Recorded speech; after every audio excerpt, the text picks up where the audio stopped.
Welcome back to Geek Channel 8. I'm Eric. And I'm Johanna. On today's show, we're going to talk about a movie called The Man Who Haunted Himself.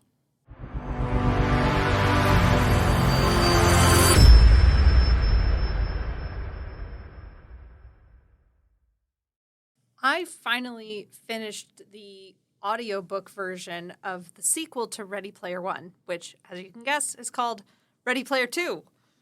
I'd attempted to read it in physical book form and couldn't make progress, so I got an audio tape for a long car ride, and the car rides that I usually take are 6 hours to go visit my parents, and I'd always end up stopping at the same point and just not finding the will to keep going. And so this time around, last car trip, I was determined, okay, I'm going to pick up where I left off, even if I don't know what's going on, but I'm going to finish this fucking book. And it's not as good as Ready Player One, but a lot of it is about AI technology that when I started trying to read or listen to this a few years ago was still like, oh, that's like sci-fi so far in the future. It doesn't even seem relevant. And now it is extremely relevant. So if for whatever reason you were holding back from checking out Ready Player 2, if you loved the first one, if you loved Ready Player 1, it's just like it in the sense of it's filled with 80s pop culture references to everything from Lord of the Rings, Dungeons and Dragons, John Hughes movies. So there's a lot to love in the sequel, and I recommend it. I have been buying individual issues of comics again, which I haven't done in a long time. For a number of reasons, I have just transitioned, like many people, over to reading graphic novels for a bunch of reasons. One, it's easier to get the whole story arc all at once. Two, comic book shops are increasingly rare these days. And then I usually don't pick up stuff where I don't know the creators. You know, a lot of people pick stuff up based on characters. So I don't know who the creators of this one was. It was recommended to me by the comic shop owner, and it was the first issue of Captain Marvel. And I put air quotes around first issue because the way that Marvel works things nowadays is that there's always a first issue. There's two running number tallies. One is a big number one to let you know it's the start of a new story arc. And then there's the legacy number below that that lets you know where it is in the continuity, so that people know where they can jump on. Now, I haven't worried about that because I only read graphic novels. But anyway, it was Captain Marvel. And Captain Marvel has long been associated with the X-Men. And the X-Men's kind of taken a back seat at Marvel for a long time in the comics because everything's driven by the movies now. And they were waiting until the license came back to Marvel. If you remember, for a while, they were trying to push Inhumans instead of mutants, because they didn't have they couldn't even say the word mutant because mutant went along with the X-Men franchise. So only in the X-Men movies or the Deadpool movies did you hear the word mutant. Well, now it's coming back under their umbrella. I predict we're going to see an X-Men reboot soon on the big screen by Marvel themselves. What was interesting about this was that the villains of the piece are the Brood, who longtime X-Men readers should be familiar with. It's Marvel's version of the xenomorph aliens. That was my jumping on point for reading X-Men back when I was like 12 years old. They were fighting against the Brood. So it's like a nice place to jump back in. I thought it was really well done. And I won't say that about all comics. At the same time, I picked up Hellcat, and I hated Hellcat. Hellcat #1. If you remember, Hellcat was in Jessica Jones. Hellcat was in Jessica Jones. Oh, that's right. The artwork was not great, and she was not at all pretty. And my superheroes don't have to be pretty, except Hellcat, because she is a model. It's, I think, the only Marvel comic, superhero comic, that's ever crossed over with Millie the Model, which was a girls' comic they launched in the 1960s. Not superhero at all. But if you remember in the show, she was like an actress or a model or something like that. Mm-hmm. So that was kind of an important part.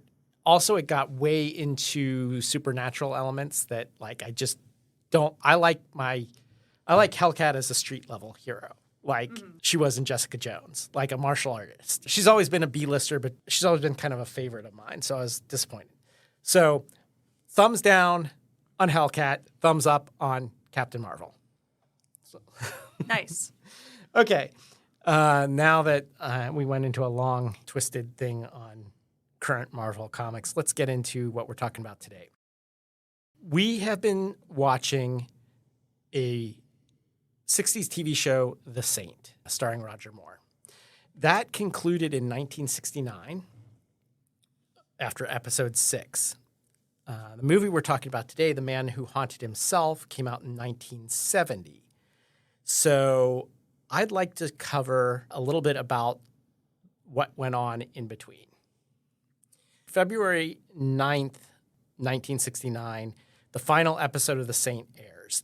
It's called The World Beater. It's centered around auto racing and features a number of sports cars.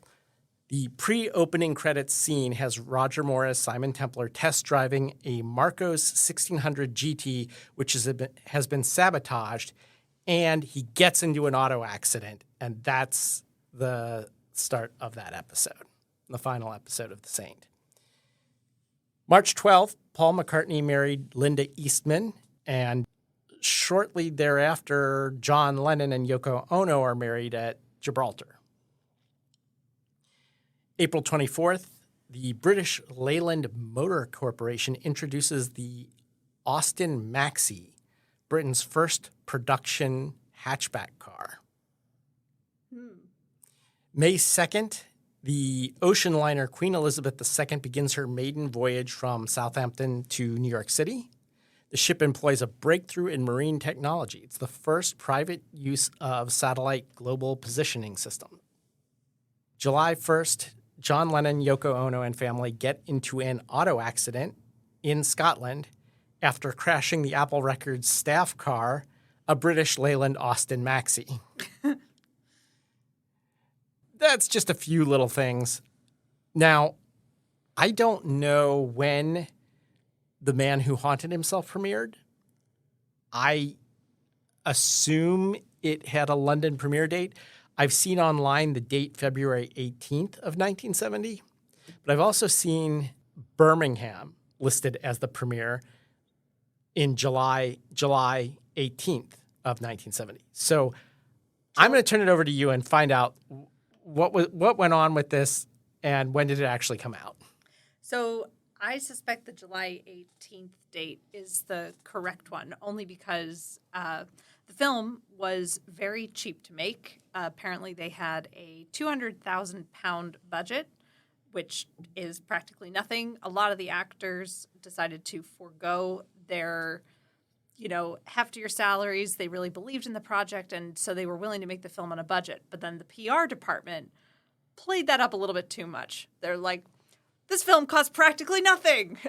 Go see it. It's probably good, was sort of their marketing strategy. So Roger Moore blamed that as one of the factors for the film's lack of commercial success. But the other two factors were that it released at the same time as two other projects from EMI Studios. So there are three films that were in production at the time, all released back to back to back. And it happened to coincide with a trifecta of the World Cup, a general election, and a heat wave. Heat wave could have been in February, but makes the July timing sound pretty promising. I was skeptical about the February date. So, they didn't put a ton of money behind this, but they had some interesting talent. The film was written and directed by Basil Dearden. That's a British name if I ever heard one, who was a theater and film director and, frankly, not very successful and not very well known. I haven't seen any of his other films, but I did take a look at his filmography, and I confess that I am rather intrigued by a couple of them. So I haven't seen these films, but I'm going to tell you about them in case you want to find out more about Basil Dearden. He made a film in 1961 called Victim, which was a neo-noir suspense film, and it was the first British film to explicitly name homosexuality and deal with it in a sympathetic way. It was, of course, very controversial, but was later considered an acclaimed film and is now a classic, albeit one I had never heard of. In 1964, he made a film called Woman of Straw, starring Sean Connery, a crime thriller complete with a tyrannical old tycoon, that man's gullible nurse-turned-wife, and a scheming nephew, played by Connery, executing an inheritance murder plot. The tagline of the film is, "It's so easy to set fire to a woman of straw," which I don't know what that means, but it's on the poster. Clearly, it's something maybe we should know. It's an innuendo. Who knows? But it's so easy to set fire to a woman of straw. In 1966, Dearden made Khartoum, which is an epic British war film set in the 1880s, starring Charlton Heston as a British general defending the Sudanese city of Khartoum, laid siege by the Mahdist army led by character Mohammed Ahmed, played by Laurence Olivier. So just trying to picture Charlton Heston playing a Brit and Laurence Olivier playing someone of Sudanese descent, color me intrigued. Definitely want to see how that plays out. I can't even. Yeah. Okay. Anyway, this film, The Man Who Haunted Himself, 1970, was Dearden's last feature film he made before dying in a car accident. Catching on a theme here, dear listeners? So, do you know anything about the car accident? No. Okay. So, it was on March 23rd, 1971. So, barely, not even a year later, on the M4 near Heathrow, the same stretch of road where we're about to talk about it. In the film, the initial car crash happens. Yikes. So, yeah, if you pay attention, it's the M4. Very interesting. It was a short story. It was later expanded to a novel. It was then produced as a 30-minute short film as part of Alfred Hitchcock Presents. So there was a lot going into it, but ended up being a box office flop. Despite this, Roger Moore said his role in the film was his favorite of all the films he was in. He said, "The only way I've had to extend myself before was to carry on being charming in a movie. This was the first picture for 11 years in which I've had to show any emotion. I'm grateful for the chance to show that saintliness is not my only stock in trade." So say what you will about the critical merits or otherwise of the film, but it's nice to know that Roger had a good time. Okay, so let's jump into this. There's very little dialogue in the first 10 minutes. He is a businessman who leaves his office and gets on the highway. You know, one of the interesting visual touches they do with the film is that he's driving a very boring-looking corporate kind of car, and we see... He's driving a Rover. He's driving a Rover, and then we see the... I guess it's the Lamborghini Islero GTS. 400S. 400, yes. This beautiful sports car superimposed over it as he starts to rev the engine. So we sort of have a sense that there is some supernatural something going on, or it's in his imagination. We don't know. But imagining that he's in the sports car instead of in the Rover. Now, there are fans of the Rover P5B. All I can say is I've only driven a Rover once, and I was in England and was driving up to the Lake District from London. And absolutely everything on the car broke. Like, I think the windshield wipers got stuck on at one point. Like, everything. So I do not recommend a Rover. However, I would love to have the silver Lamborghini Islero 400S, which had a V12 engine. I have driven a car with a V8 engine. I used to have a Ford Mustang, but I have never driven a car with a V12 engine. Only 100 were made. Yeah, and only 5 that had the right-hand drive versions, the British steering wheel versions. So this car was very special. It was sold at auction in 2010 for £106,000. 296,800 is the number I have. Oh, really? I have. In what year were you saying? That was its first time it went to auction. 2000. 2010. Oh, yeah, But yeah. yes. No, I'm talking 2020. Yeah, 2020, 296,800, including fees. March 7th. So literally, like a week or two before the pandemic lockdown, someone bought a Lamborghini. Now just think about that. I don't know. That would be a fun way to spend the pandemic. Just like joyriding where no one else is on the roads. Yeah, I guess that would be kind of. I mean, insofar as any of us had quote unquote fun during the pandemic. This information, by the way, comes from Historics Auctioneers. So it superimposes this car over his car from time to time. But eventually, for reasons we're not quite sure, he is just driving way faster than he needs to, darting in and out between cars. Eventually, a car that he's tailgating pulls out from in front of him, and there's a construction site right there. He goes through the barricades and crashes. He is in the operating room where he has a pulse that eventually flatlines and then temporarily comes back on the monitor as two separate heartbeats. And then they bang on the thing and make it go away. So not sure what's up with that. I loved that moment where the doctor's like, oh man, this thing never works. And he just like hits it. just like any of us would. Following this, he goes back to work after he gets out of the hospital. At work, he casts doubt on a proposed merger with another company. And slowly we find out that people are telling him that he's said or done things that he has no recollection of. Yes, and he's a little bit prickly with his wife, and she senses something is wrong. Or maybe he's just prickly about being reminded to fasten his seatbelt. But she seems to be suggesting he's not quite himself either. But he has no evidence that there's anything else going on. Although he does see the silver Lamborghini Islero parked across the street from his house. Yes, and the wife can also see the car parked outside, which I have to say, having only the faintest idea what the film was about going into it, I was surprised that the wife could see the car, just as a narrative choice. Immediately, like, if the wife can see the car, then that means it's real. And that this isn't just a psychological thriller like a Psycho scenario where someone has a split personality. It's a different version of that story. Or is she seeing the Rover and we're just seeing the Rover as the Lamborghini? Ah. Because at this point in the movie, you do not see the Rover and the Lamborghini at the same time.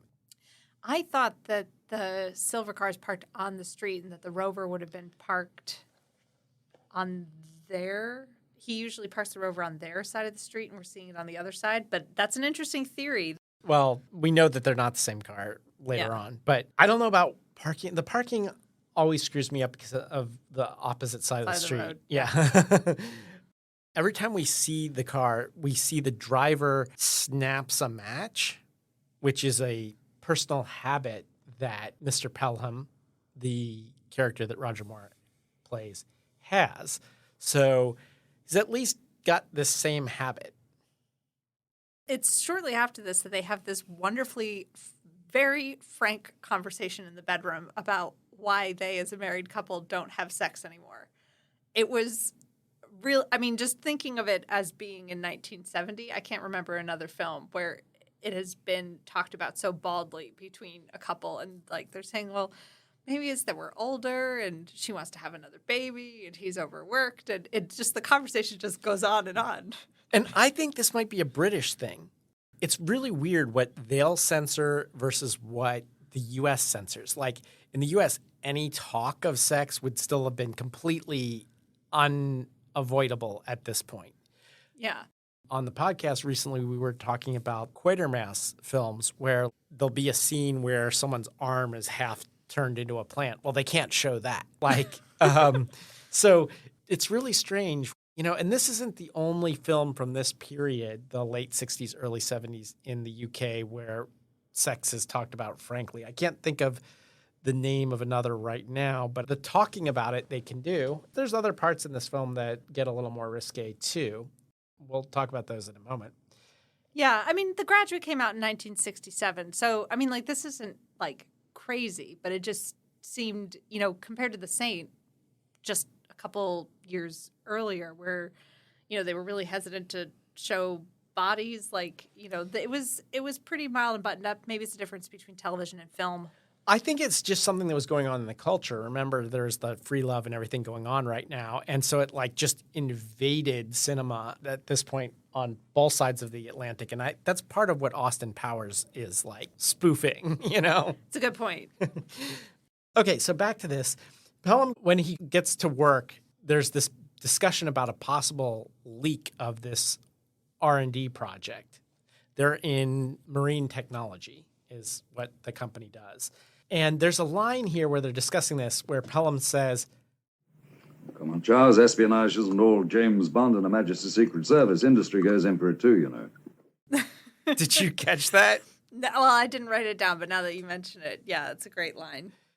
Now we've had a specific mention of James Bond, both in The Saint and in this film, prior to Roger Moore actually becoming James Bond. So I thought that was really interesting. But also it's an early mention of corporate espionage, too. I've heard about, like, trade secrets being stolen and whatever, but I don't recall an earlier film referring to that as espionage. Mm-hmm. Okay. I do have to say, this is coming out of the late 60s, going into the early 70s. We have the 70s look already developing with the horrible green everything. Yes. Oh, my God. That horrible, oh, my God. The 70s, which really, it started in the late 60s, but the design, the horrible, horrible design choices. Well, and lots of wood paneling. Yeah, wood really paneling. Really unfortunate wood paneling. Is another thing. Meanwhile, the other firm, the one that they believe stole secrets, they believe they've bought off Pelham. He goes to a billiards club where a coworker claims he was there last Thursday, while he believed he was in Spain at that time. So we never really get a good explanation about the Spain trip. Yeah, I was trying to weren't you just in the hospital? When were you supposed to have gone to Spain? Or was this a very short hospital visit despite a pretty serious accident? I have no idea. But last Thursday, he squeezed in a trip to Spain. Or maybe that was the hospital stay, was him being in Spain at the time. Mm. It's quite possible that he kept it secret from his coworkers. Yeah, I was in Spain at the time. Yeah, although I think they know, but it must be that in the timeline of the film, the hospital stay was like an overnight, like in and out, That's insane. Just some quick flatlining, and then you're ready to go. Yeah. Okay. But during this time, yeah, there's a lot of stuff that's beginning to add up for Pelham about, a friend shows up to dinner that he wasn't expecting, and he's at a casino for a night out with the wife and runs into another woman who seems to know who he is, and he doesn't recognize her at all. And this is going on simultaneously with the intrigue at work, where it seems like he's been participating in meetings or conversations that he doesn't remember at all. Yeah, and several of the patrons at the billiards club also mentioned that having seen him. Oh, you're just here. Okay, let's set all that aside and talk about some of the personal stuff going on here. Not only are they not having sex, but we find out that his wife is putting pressure on him to have another baby. So there's that too. I only mention that because we're going to get into psychology here in a minute. Yes. More people recognize him. He even shows up at the club, and the doorman said he gave him his hat and cane about an hour ago. Yes. This was another instance like the car where there was another physical hat and umbrella. And it was, wait a minute, but if this were all in his head, there would still only be one hat and one umbrella. But instead there are two. Unless he has duplicates. Unless he has duplicates. It's not impossible, but it's just like, this is not how this formula is usually done in these psychological thrillers. No, it doesn't hit the cliches. There is a point where they address that, where he has a necktie and collar. Yes. And he says, I only have one of these. But he finds this other one. So he thinks there's an imposter that has duplicates of his stuff. He's now at this point starting to worry that maybe the car accident really rattled his brain, that he's possibly going crazy, and that this is not his friends playing a trick on him anymore. This is something more serious. Right. So he was at this pool and he saw this photographer woman who he later finds out this is his secret mistress. Supposedly, I don't know. We have people taking photos of us. Okay. So this is very distracting. Are they students or are I don't know who they are. Should we let her in? Hang on. Yeah, let her in.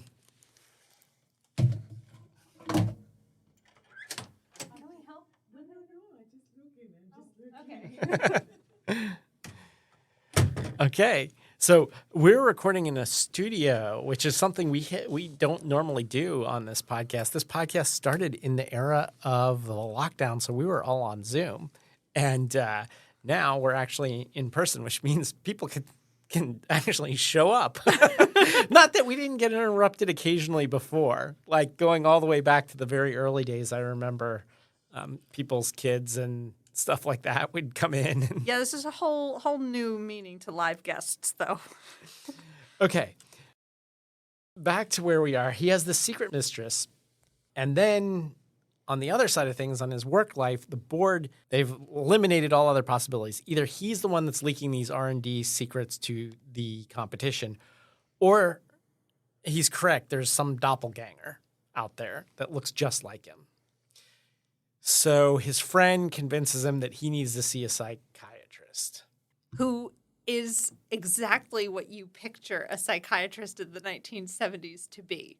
To a T. Like, the guy was crackpot Freudian nonsense man. Okay. Did you recognize him?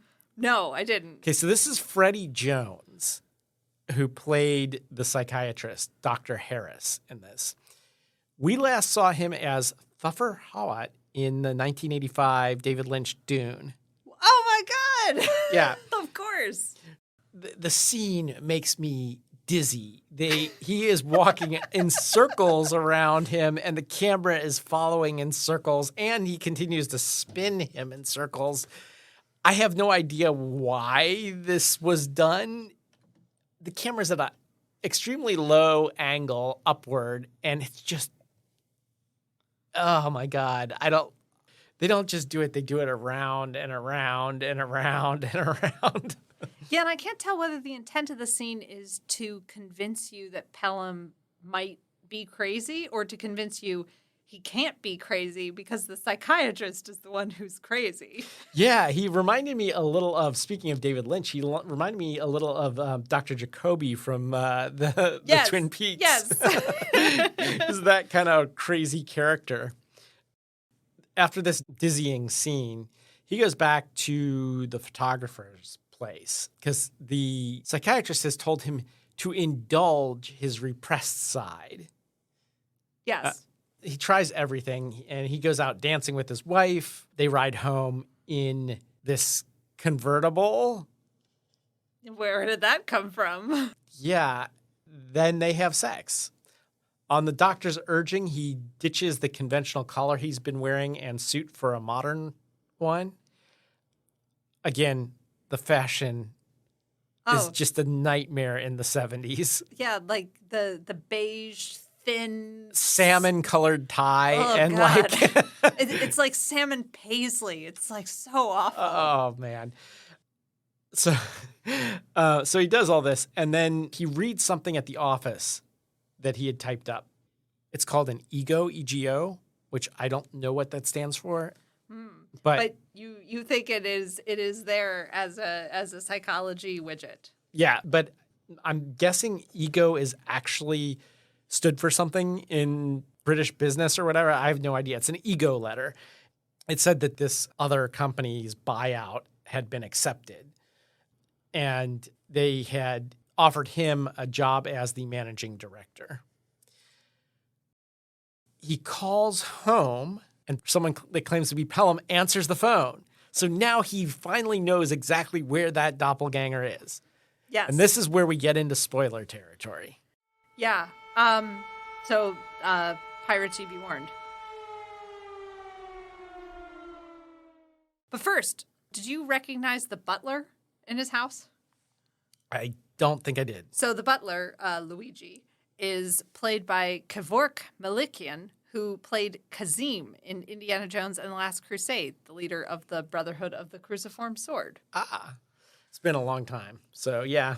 Yeah. I'm not surprised I didn't recognize that. Yeah, Butler's not a major character, but it's interesting just sort of he ends up being an intermediary for some of these. As soon as Pelham number 1, Pelham 0, what the original Pelham? How are we going to distinguish these guys? I don't know that we can. The film leaves it ambiguous to the point where I actually thought perhaps the storyline shifted who it was following. He rushes home in the rain, and when he gets there, he comes face to face with himself, someone that looks exactly like himself. And there's this confrontation. His doppelganger or the real him or whoever is dressed the way he used to dress and points out like the way that he's dressed. Have you ever seen me dress like that? You know, stuff like that. So everybody believes that he is the doppelganger. He is the double, and that the person we've been led to believe is the double is the real Pelham. This leads to a chase, and this is where we find out that, in fact, the Rover and the Lamborghini are two different cars, not one superimposed over the other. Yes. I will say I assumed that whichever Pelham is driving the silver car is the evil Spock with a goatee Pelham. But I don't know. This one's a real ambiguous film. It does not give you easy answers. I like your interpretation. I like this idea that it could have switched because the Pelham with the salmon-colored tie is unhinged in a way that we don't see regular tie Pelham behaving. Yes, it's true. This leads to a car chase, and eventually the character we've been led to believe is the protagonist goes off the road into a river and presumably dies. And the duplicate Pelham is now the real Pelham or whatever, continues living Pelham's life. The moment on the bridge, though, when it looks like he's having a heart attack and we get the 2 heartbeats back, so well done. There's a moment where I thought the second Pelham was also going to die, like a neither can live while the other survives kind of thing. And the car chase, too, we should mention, it's a really long chase, and there's psychedelic lights going on, and he's looking in the rearview mirror. So 70s. It was very strange, but also there's a real question of what's going on here. It's reminiscent of Easy Rider, actually, that toward the end when they're like in the graveyard in Easy Rider and stuff like that. All the stuff in New Orleans in Easy Rider, it's like that. It's very disorienting, and you don't know what's going on, and is this real or not real? It reminded me of Vertigo a lot, too. And not just because of the whole double doppelganger thing. Yes. Okay. Overall reactions. What did you think of the film? I really liked it. It was, Roger Moore said it himself. It was great to see him act in something and being a character other than just being handsome and effortlessly charming. But the scene where he breaks down because he doesn't remember sleeping with the mistress, doesn't remember it at all. I mean, he's really crying and falling apart. And it was a totally different Roger Moore than you've seen in anything up till now. And really, really a great performance. I think it was great. I loved everything about this film. It's not something I'd watch over and over again, and I would not give it an A. I would give it like about a B. But the only thing I didn't like was the horrible 70s design of everything. And what can you do? It's the 70s. Even Roger Moore has a 70s porn stash in this. And, Oh my God, I can't believe we got this far without mentioning the mustache. But even with that, he still looks. I mean, he can pull it off a little better than most people could, you know? Yeah, but it does give him more of a buttoned up, like, you know, very suburban. And there's a great line where the wife, when they go to the casino and she wants to gamble, and he's like, oh, that's not really for us. And she says, anything to stop us from being so bloody suburban. And it's interesting seeing Roger Moore playing that, even if the fashion is rather unfortunate. Yeah, so this is the post-war period where I think we talked about in our Quatermass series, because of the Blitz, a ton of the population was moved out into the suburbs. And so I think that there's sort of a suburban, claustrophobic, Revolutionary Road kind of a thing going on here. Yeah, and, you know, it's the shrink's diagnosis of it's all sexual repression that's caused this is amusing. But actually what I like about the film is that it doesn't really fully endorse any particular kind of diagnosis of why this double has come into being. And you do have to suspend your disbelief a little bit about the metaphysics of all of this. It's not like Psycho where it's all in his head. There is something else that happened. And I like that the film doesn't try to really explain that. It just lets it be fantasy. Yeah, it's definitely worth seeing. It's a little bit like Seconds. It's just kind of a movie that does not tie everything up with a bow for you. It definitely leaves a lot up to interpretation. And I think it's one of the reasons why the film ultimately does succeed at being suspenseful, thrilling, a little bit unsettling, is because it's not as tidy as it could have been. And so for a film made in the 70s, you know, compared to something like Memento or another more modern psychological thriller, like, it's great that you can't get to the end of the film and be like, well, now I have an explanation, or now I understand what's wrong with this person. Like, you don't. And instead, it kind of leaves you just a little unsettled, like, I don't know, we could develop a doppelganger, like, out of nowhere. just happened to us. Check it out. It's on Canopy now, but probably findable elsewhere in the future. All right. We release every date with an 8, the 8th, the 18th, and the 28th of each month. If you want to reach us, you can message us by email at GC8podcast. That's letter G, letter C, number 8 podcast, all one word, at gmail.com. Until next time, this is Eric. This is Johanna. Signing off.